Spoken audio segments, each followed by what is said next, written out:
Movie शुरू होती है और हम देखते हैं एक फैमिली को जिसमें 4 लोग शामिल होते हैं। आदमी कीटा, उसकी बीवी जुनसू, बेटी किजन और बेटा कीवो। वो लोग एक छोटे से बेसमेंट में रह रहे होते हैं। इन लोगों को सरवाइव करने के लिए बहुत मेहनत करनी पड़ती थी क्योंकि इनके फाइनेंशियली हालत बहुत खराब थे और अपना घर चलाने के लिए पिज्जा के बॉक्स बनाने का काम करते थे, मगर घर का खर्चा चलाने के लिए ये काम उनके लिए काफी नहीं था। फिर एक दिन कीवो का दोस्त जो उसके साथ यूनिवर्सिटी में पढ़ता था उनके घर पर आता है। वो कीवो को एक पत्थर देता है और कहता है कि मेरे दादा ने ही तुम्हारे लिए भेजा है। आमतौर पर उस पत्थर को बहुत खास समझा जाता था और उसके बारे में ये ख्याल था कि जिसके पास भी वो पत्थर होता है उसे खुशियाँ मिलती हैं और उसके हालात अच्छे हो जाते हैं। कि वो अपने दोस्त को अपनी फाइनेंशियली हालत के बारे में बताता है जो कि ठीक नहीं है। उसका दोस्त उसे कहता है कि मैं स्टडी के लिए आउट ऑफ कंट्री जा रहा हूँ। जिस लड़की को मैं ट्यूशन पढ़ाता था तुम उसे इंग्लिश पढ़ा दे। जिस पर कीवो कहता है कि मैं तो कॉलेज जाता नहीं और वो लोग मुझे काम नहीं देंगे। उसका दोस्त कहता है तुम्हारे लिए मैं सिफारिश कर दूंगा, बस अपनी बहन से एक फेक डिग्री बनवा लो। कीवो की बहन आर्टिस्टिक होती है और वो उसके लिए डिग्री बना देती है। फिर कीवो उस जगह पर चला जाता है जहाँ उसने ट्यूशन देनी होती है। वो घर काफी बड़ा और काफी खूबसूरत होता है और वो फैमिली काफी रिच होती है और फैमिली का नाम पार्क फैमिली होता है। इस फैमिली में भी 4 लोग होते हैं, हस्बैंड वाइफ और उनके 2 बच्चे, एक बेटा और एक बेटी। बेटी वो जिसका नाम दहाई होता है जिसे ट्यूशन पढ़ाना होता है। वहाँ पर एक मेड भी होती है जो काफी अरसे से वहाँ पर काम कर रही होती है। कि वो एक डेमो क्लास देता है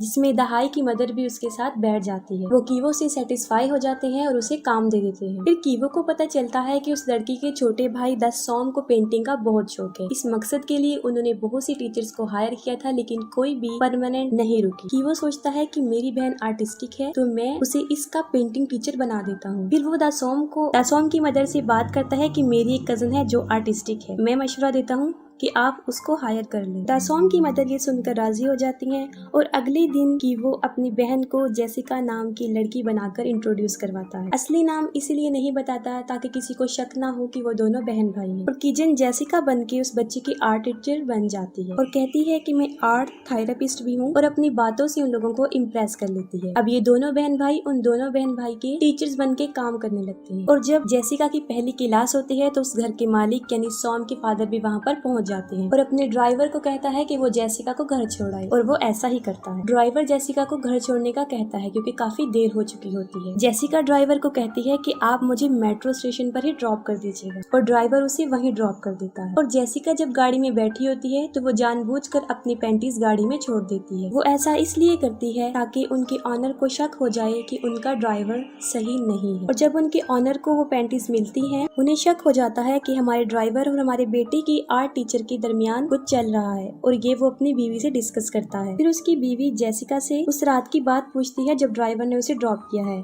जिस पर वो कहती है कि मैं घर की बजाय मेट्रो स्टेशन पर उतर गई थी। जिस पर घर की ऑनर सेटिस्फाइड हो जाती है और वो जेसिका को जाने का कहती है और इसके बाद वो अपने ड्राइवर को नौकरी से निकाल देती है। जेसिका ने ये सब इसलिए किया होता है क्योंकि वो ड्राइवर की जगह पर अपने फादर को लाना चाहती है। फिर वो उन लोगों को सजेस्ट करती है कि मेरे फादर के भाई के ड्राइवर हैं जो काफी अच्छे ड्राइवर हैं, आप उन्हें रख लें। और फिर वो अपने फादर के भाई का ड्राइवर कहकर इंट्रोड्यूस करवाती है। इसके फादर को भी नौकरी मिल जाती है और वो तीनों बाप बेटी बेटा वहाँ पर नौकरी करना शुरू कर देते हैं। वो लोग बहुत अनजान बन के काम कर रहे होते हैं ताकि उनके ऑनर्स को शक ना हो कि वो दोनों बहन भाई और वो उनके फादर हैं। फिर हम देखते हैं कि कीवो जब दहाई को ट्यूशन पढ़ा रहा होता है तो वो एक दूसरे को पसंद करने लगते हैं। अब कीवो और किजन अपनी मदर को भी उस घर में काम दिलवाना चाहते हैं और इस मकसद के लिए उन्हें उस मेड को वहाँ से निकलवाना था जो कि इतना आसान नहीं था। वो एक प्लान सोचते हैं। पीच के ऊपर जो पाउडर होता है उससे किसी भी इंसान को एलर्जी हो सकती है और वो ऐसा ही करते हैं। जब वो मेड डॉग से खेल रही होती है तो वो पाउडर उस पर गिरा देते हैं जिससे उसको शदीद एलर्जी हो जाती है और वो हॉस्पिटल चली जाती है। और जब वो हॉस्पिटल होती है तो कीवो के फादर भी वहाँ पर पहुँच जाते हैं। वो एक सेल्फी बनाते हैं जिसमें वो उसे भी कैप्चर कर लेते हैं। फिर वो घर की मालकिन को शॉपिंग पर लेकर जाता है और वहाँ उसे बताता है कि मैंने घर की मेड को हॉस्पिटल में देखा था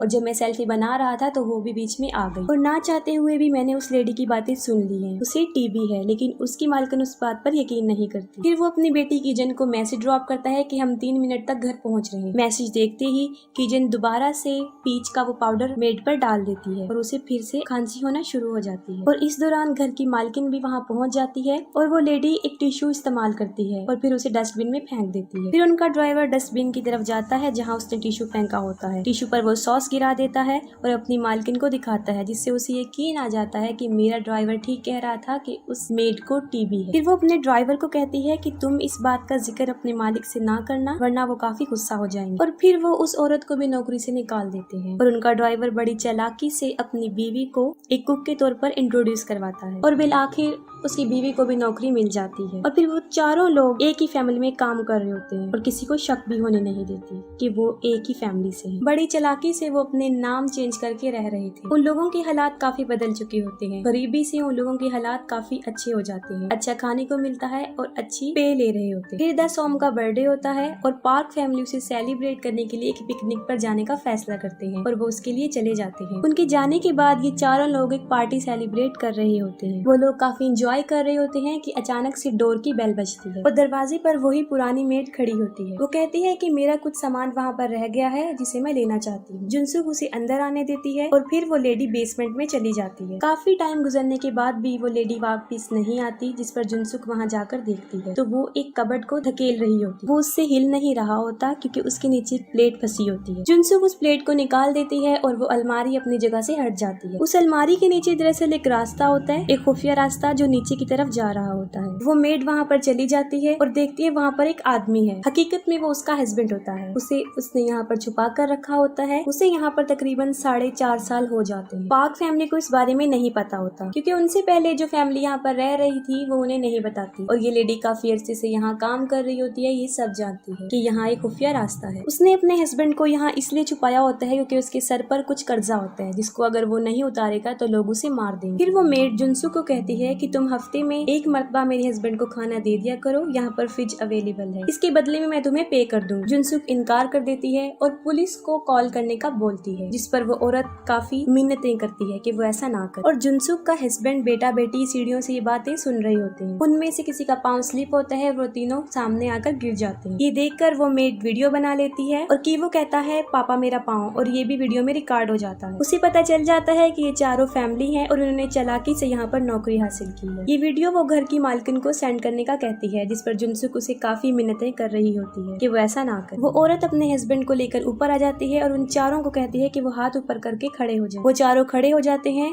और वो उनका भी वीडियो बना लेती है और साथ में उस टेबल की भी जिस पर वो पार्टी कर रहे हो। ये चारों उन दोनों हस्बैंड वाइफ पर हमला कर देते हैं और उनसे मोबाइल लेकर वीडियो को डिलीट कर देते हैं। उन लोगों की आपस में लड़ाई हो रही होती है कि अचानक से टेलीफोन की घंटी बजती है।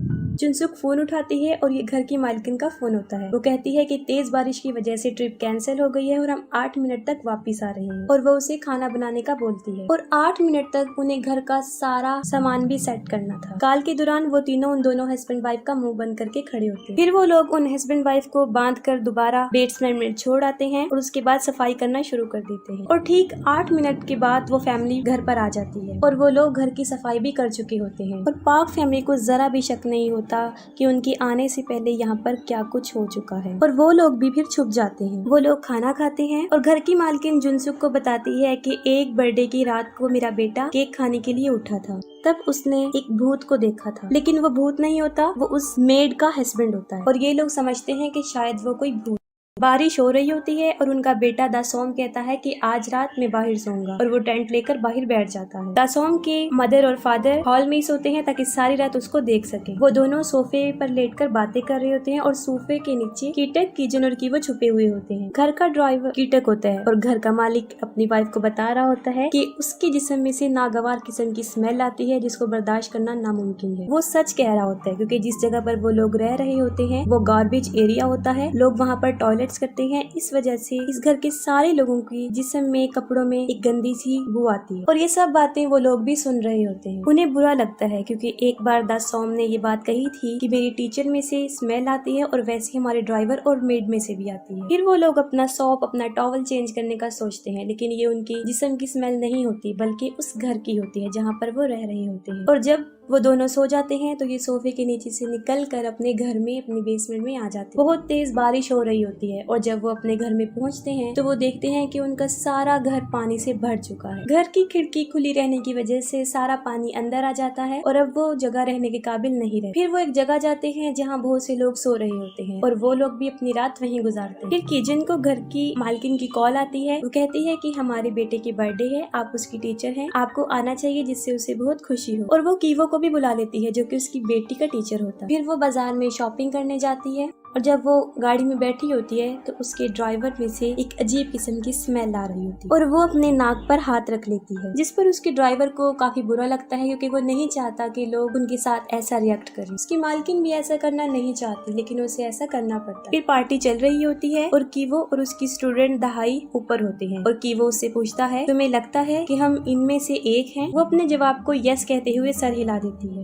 लेकिन वो इनमें से एक नहीं होते और वो सोचता है कि बेसमेंट में जो लोग हैं अगर वो ऊपर आ गए तो इनका राज फाश हो जाएगा और फिर उन्हें नौकरी से भी हाथ धोना पड़ेगा। फिर वो कुछ सोचते हुए वही पत्थर जो उसके दोस्त ने दिया था उसे निकालता है। वो उस पत्थर को लेता है और बेसमेंट में चला जाता है जहाँ वो मेड और उसका हस्बैंड होते हैं। घर की मेड की एक रात पहले ही मौत हो चुकी होती है क्योंकि जब वो लोग इन्हें नीचे लेकर जा रहे होते हैं तो वो भागकर ऊपर आने की कोशिश करती है, जिस पर जुनसुक उसे टांग मारती है। वो गिर जाती है और मर जाती है। उन चारों को भी इस बारे में पता नहीं होता कि वो नीचे पहुंच जाता है और उसके हाथ में वही पत्थर होता है। किसी तरह पत्थर उसके हाथ से गिर जाता है लेकिन वो बड़ी चालाकी से चुपके से जाकर उस पत्थर को उठा लेता है। वो उन दोनों को मारने आया था ताकि उनका राज कभी भी उनके सामने ना खुले, क्योंकि वो अपनी फैमिली को बचाने के लिए कुछ भी कर सकता है। और वो आहिस्ता आहिस्ता करके आगे बढ़ता है। उस मेड का हस्बैंड जो अपने आप को खोल चुका होता है कीवो के गले में रस्सी डालकर उसे घसीटता है और उस रस्सी को एक जगह पर अटका देता है और फिर वो वही पत्थर उठाता है। वो कीवो को पत्थर से मारने लगता है लेकिन नहीं मारता। वो वहाँ से भाग जाता है लेकिन बेसमेंट से गिर जाता है और वापस आकर वो उसे काफी जख्मी कर देता है। फिर वो पार्टी वाली जगह पर पहुँच जाता है। फिर उसकी नजर पड़ती है किजन पर जो केक लेकर दासोम की तरफ जा रही होती है और वो फौरन उसे पहचान लेता है। वो उस चाकू से किजन के सीने पर वार करता है जिससे वो काफी जख्मी हो जाती है। किजन के फादर उसके जख्म को दबाते हैं ताकि खून ज्यादा ना बहे, लेकिन उसका जख्म काफी गहरा होता है। जुनसुक ये देखती है कि उसने मेरी बेटी पर हमला किया है और वो उसकी तरफ बढ़ती है और उन दोनों के दरमियान शदीद लड़ाई हो जाती है और इस लड़ाई में जुनसुक उस आदमी को मार दे। अब घर का ऑनर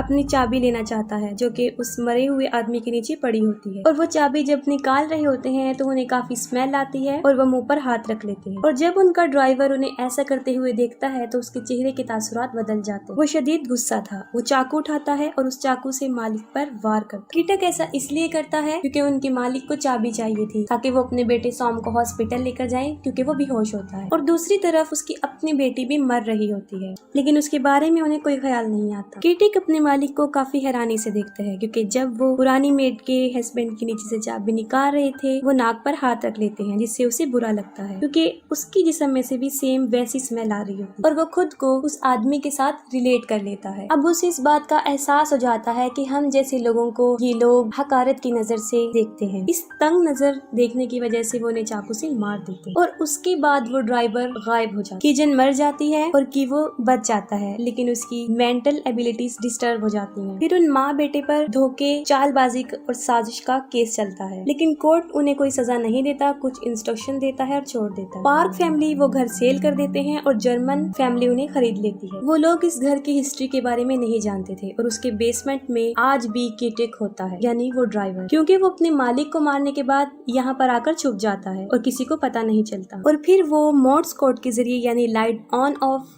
करके वो अपने बेटे को ये मैसेज देना चाहता है कि वो आज भी जिंदा है और यहाँ पर छुपा हुआ है। मोर्स कोड बेसिकली एक सिग्नल समझा जाता है जो दो लोगों को आपस में कम्युनिकेट करता है, जो किसी को मैसेज भेजने की फैसिलिटी रखता है। उस बल्ब के थ्रू वो सिग्नल ऐसे भेजता है, वो उसे डिफरेंट टाइम में ऑन ऑफ करता है और अपने बेटे को सिग्नल सेंड करता है। उसका बेटा कीवो जो कि दूरबीन से सिग्नल को देखता है, उसके पास एक कोड आता है जिसको वो डिकोड करके मालूम कर लेता है कि उसके फादर आज भी जिंदा हैं और उसी बेसमेंट में है और उसे इस बात का पछतावा होता है कि उन्होंने पार्क फैमिली के ऑनर को मार दिया और वो उनकी तस्वीर के सामने जाकर अपोलोजाइज करता है। फिर कीवो कहता है कि एक दिन मैं बहुत पैसे कमाऊंगा और हम वही घर खरीद लेंगे और बेसमेंट में तुम ऊपर आना और हम वहीं पर तुम्हारा इंतजार करेंगे। ऐसा हो जाता है कि वो घर खरीद लेता है और कीटक उस बेसमेंट से बिला खौफ बाहर आ जाता है, अपनी फैमिली से मिलता है, लेकिन ये सब कुछ उसकी एक सोच होती है, हकीकत में ऐसा कुछ भी नहीं होता और यहीं पर मूवी एंड हो जाती है।